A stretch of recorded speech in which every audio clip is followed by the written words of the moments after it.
Hello， 大家好，我是剑哥。这期视频简单粗暴，核心就是技嘉出钱给大家送台主机。如果觉得不错的话，把 Hours Fighting 打在弹幕上。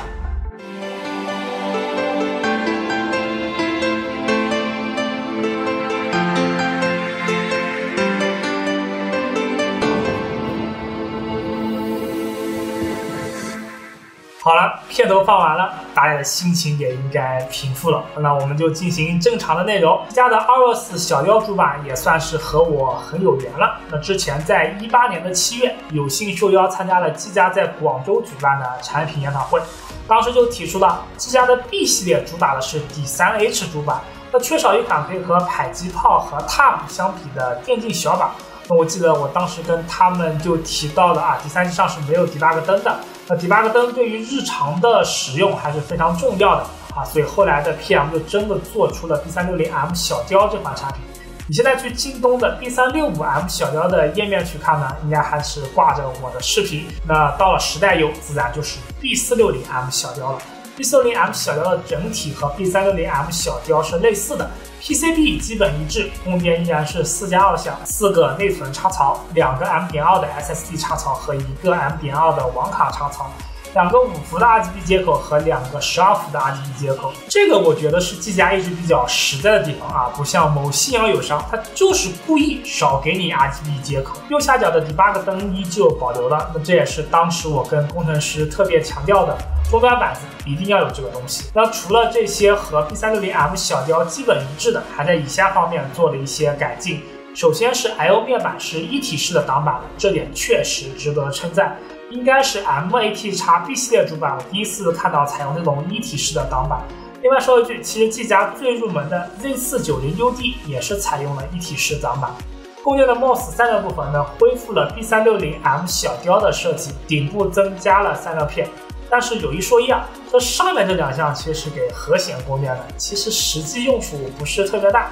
但是当时 B360M 小雕需要以后呢，很多人就喷缩水，所以技嘉还是听取了意见改了回来。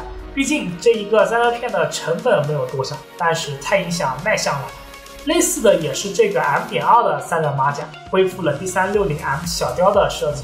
那现在的固态发热是越来越大了，那我觉得相比核显的供电散热片 ，M.2 的供电散热片确实很有必要。另一个改进就是免 CPU 的更新 BIOS 功能。那之前技嘉的刷 BIOS 一直是为人诟病比较麻烦，而且必须要插 CPU。那这次的400系主板，技嘉的中高端主板基本上都支持的免 CPU 的刷 BIOS 功能。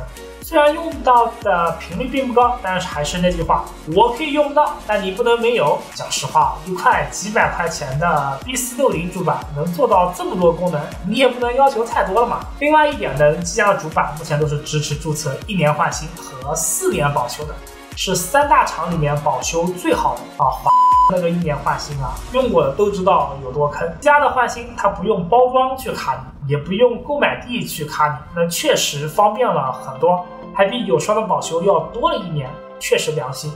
不过有一说一其实技嘉的小雕主板我用了几百片，到现在其实总共也就坏过1-2片，能做到4年保修，还是出于对自己产品质量的信任。这块板子的唯一的遗憾就是供电方面，你去带 i7-1070这种8和16线程的 U 还是有些勉强。不过我个人而言像这种 U 的话，我更倾向于用 Z490UD 这种入门的 Z 系列去带。那介绍完主板，我们就用 B460M Hours Pro 去装台机子，送给大家。配置是品牌方要求的，那我也尽力做了些沟通，那大家理解一下。CPU 是 i5-10400 6核12线程，全核心的睿频 4.0G，1000出头的价格，其实就相当于以前 i7-8700 的频率低的 0.3G。但你现在看一看 i7-8700 的回收价格，所以真心建议那些8700的用户赶紧把 CPU 卖了，你白用了2年，还能再买个新的10400和主板。其实有一说一再搭配1660 Super 和2060这种级别的显卡，其实10400和940F 玩游戏几乎没有多少区别，但是多了6个框框，价格就贵个1-2百，谁不愿意多个框框呢？主板自然是 B460M Hours Pro 小雕，前面做了详细的介绍。内存是比较朴实的微高万紫千红2666 8G 乘2啊。我看网上不少人啊去说万紫千红时序差，颗粒不好，我只能说你们啊太拿硬子了。用了这么多内存，其实万紫千红的故障率可以说是远低于知棋幻光级的。而且就个2666的条子，你还去抠时序的话，我觉得意义真的不大。显卡为技嘉的 RTX 2060 OC 6G 双风扇带背板，那基本也能满足 1080p 144的网游需求，也是支持 RTX 光线追踪的最入门的显卡。2060在今年的年前啊 ，NV 的官方通知调价了50美金。那大陆这边由于疫情的关系呢，价格一直到5月份左右才调下来，也算是2000价位性价比不错的显卡了。固态采用是技嘉的 Aorus NVMe RGB SSD 512G 啊，为什么要这个啊？毕竟要凑 Aorus 的信仰啊。电源采用的是技嘉 PB500的铜牌电源，单路12伏，静音风扇，带1040和2060已经足够使用了。3点质保，那就是电源线不是黑色的扁平线，那走线的美观程度略差一些。机箱采用的是赤果的01 mini 全侧透的银色，那是个异形的开放型机箱。有一说一，那这个机箱不贵，猛一看还以为是个 ITX 机箱，但实际上是支持 MATX 主板的，相对来说就节约了不少成本。对于很多不怎么接触的电脑朋友们，会觉得这个机箱很酷，但实际的做工只能说对得起这个价格。那这个机箱的固定不是很稳，开放式的设计也很容易落灰，而且做工比较糙，很容易割手。但是毕竟呢比较好看，也就是说也是可以选择的。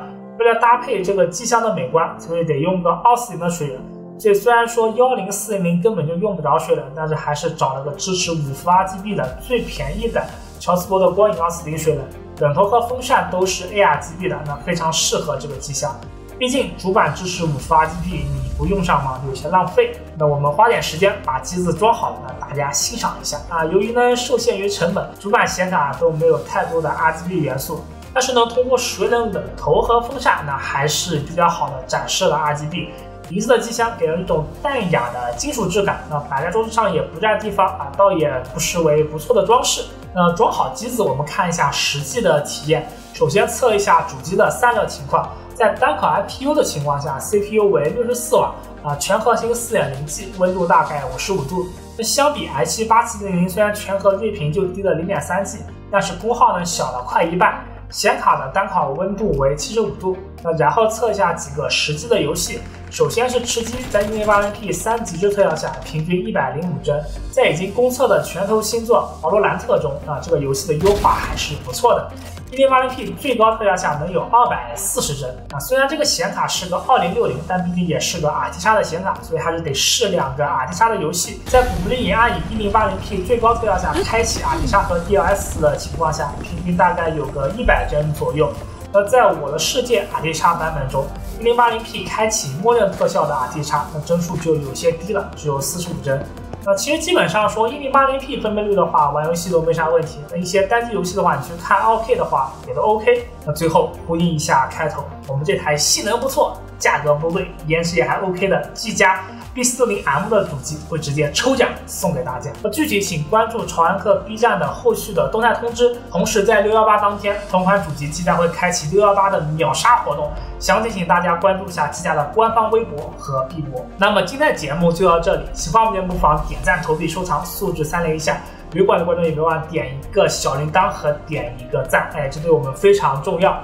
如果想了解更多的电脑资讯的话，也可以关注我们的微信公众号潮玩客 CLK 和新浪微博潮玩客。如果你想购买主机的话，也可以来我们的淘宝店铺潮玩国度数码或者淘宝搜索商品潮玩客。这里是潮玩客，我是剑哥，我在这里提前恭祝这位幸运的机主了。我们下期再见，拜拜。